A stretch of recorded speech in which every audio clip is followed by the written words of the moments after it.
You, John Fitzgerald Kennedy, do solemnly swear I, John Fitzgerald Kennedy, do solemnly swear that you will faithfully execute the office of President of the United States that I will faithfully execute the office of President of the United States and will, to the best of your ability, and will, to the best of my ability, preserve, protect, and defend the Constitution of the United States. preserve, protect, and defend the Constitution of the United States. So help you God. So help me God.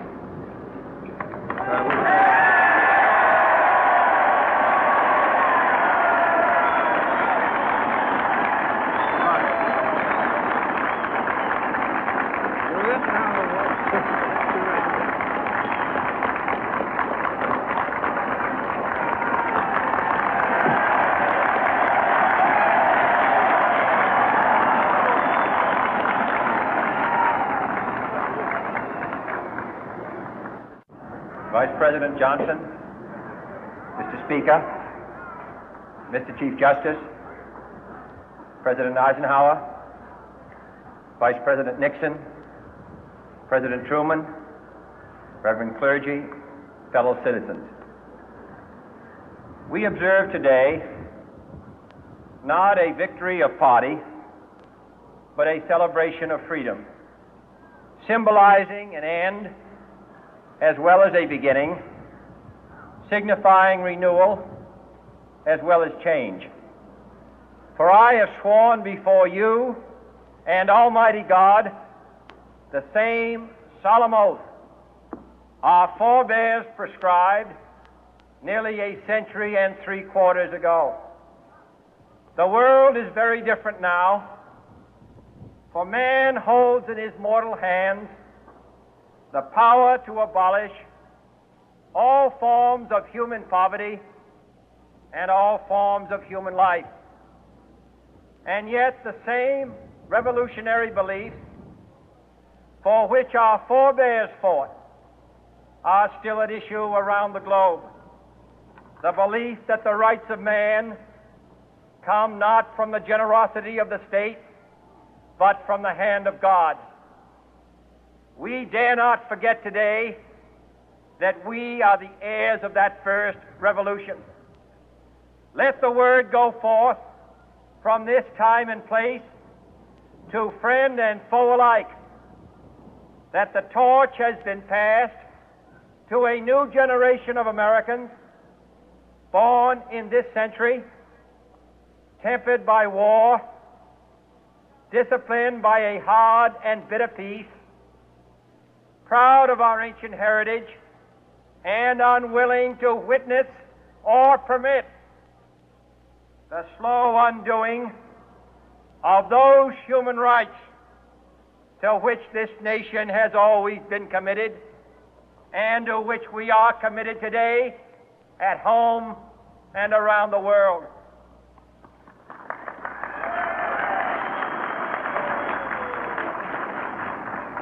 Let every nation know, whether it wishes us well or ill, that we shall pay any price, bear any burden, meet any hardship, support any friend, oppose any foe to assure the survival and the success of liberty.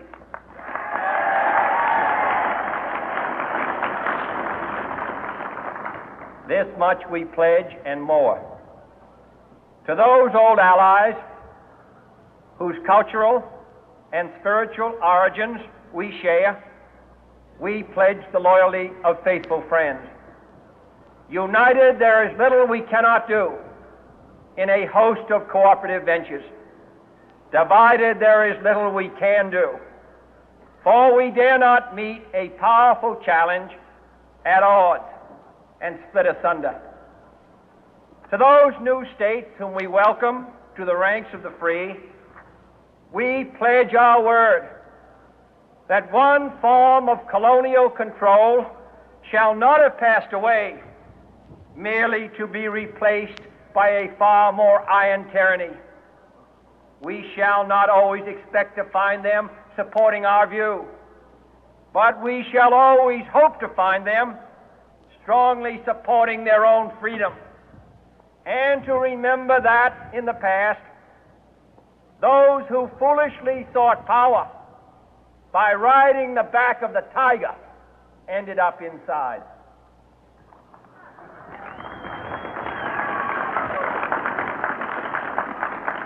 To those people in the huts and villages of half the globe struggling to break the bonds of mass misery, we pledge our best efforts to help them help themselves for whatever period is required, not because the communists may be doing it, not because we seek their votes, but because it is right. If a free society cannot help the many who are poor, it cannot save the few who are rich.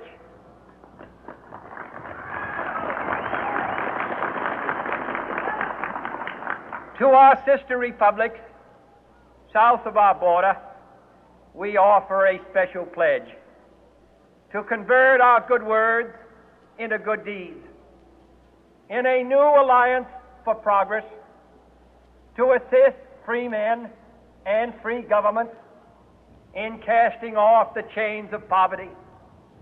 But this peaceful revolution of hope cannot become the prey of hostile powers. Let all our neighbors know that we shall join with them to oppose aggression or subversion anywhere in the Americas. And let every other power know that this hemisphere intends to remain the master of its own house.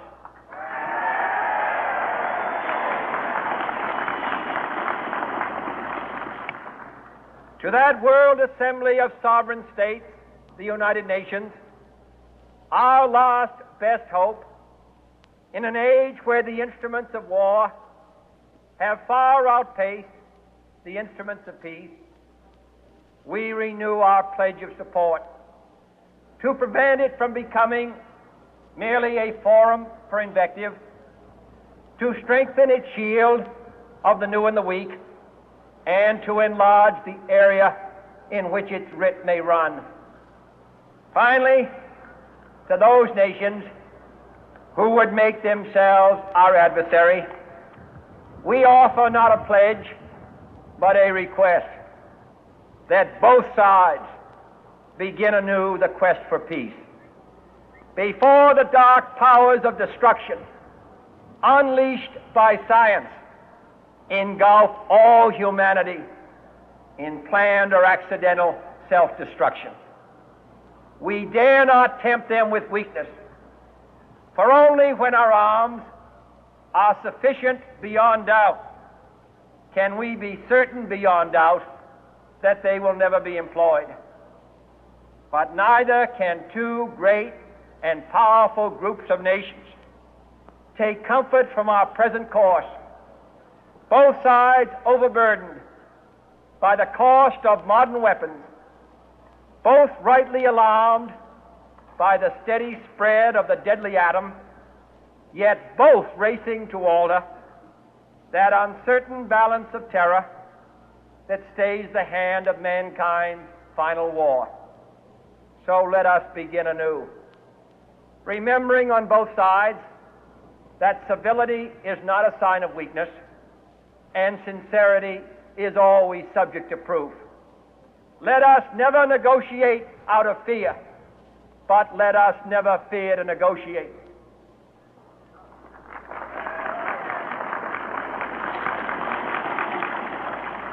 Let both sides explore what problems unite us, instead of belaboring those problems which divide us.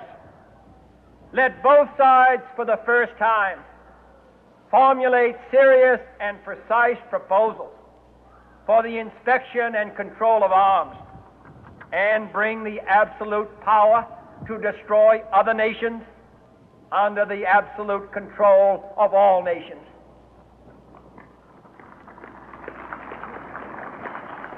Let both sides seek to invoke the wonders of science instead of its terrors.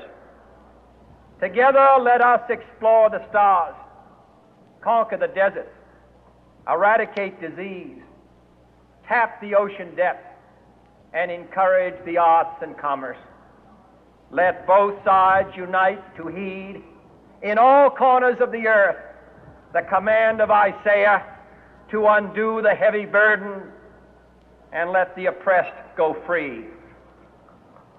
And if a beachhead of cooperation may push back the jungle of suspicion, let both sides join in creating a new endeavor, not a new balance of power, but a new world of law, where the strong are just and the weak secure and the peace preserved. All this will not be finished in the first 100 days, nor will it be finished in the first 1,000 days, nor in the life of this administration, nor even perhaps in our lifetime on this planet. But let us begin.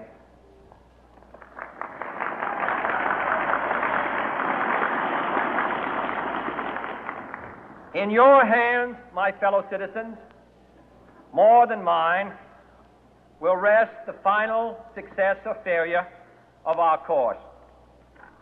Since this country was founded, each generation of Americans has been summoned to give testimony to its national loyalty. The graves of young Americans who answered the call to service surround the globe. Now the trumpet summons us again, not as a call to bear arms, though arms we need, not as a call to battle, though in battle we are, but a call to bear the burden of a long twilight struggle, year in and year out, rejoicing in hope, patient in tribulation, a struggle against the common enemies of man, tyranny, poverty, disease, and war itself. Can we forge against these enemies a grand and global alliance, north and south, east and west, that can assure a more fruitful life for all mankind? Will you join in that historic effort?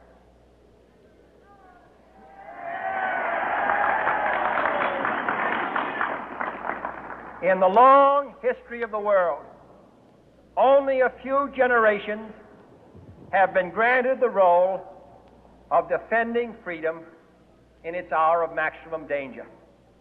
I do not shrink from this responsibility. I welcome it.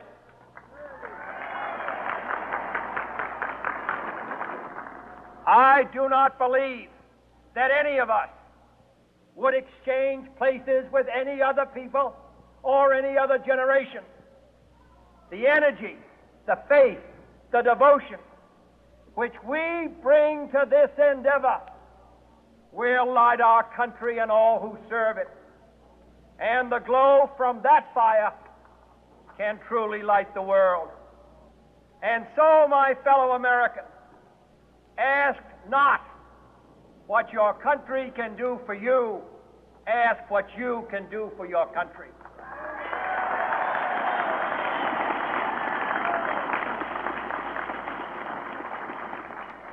My fellow citizens of the world, ask not what America will do for you, but what together we can do for the freedom of man.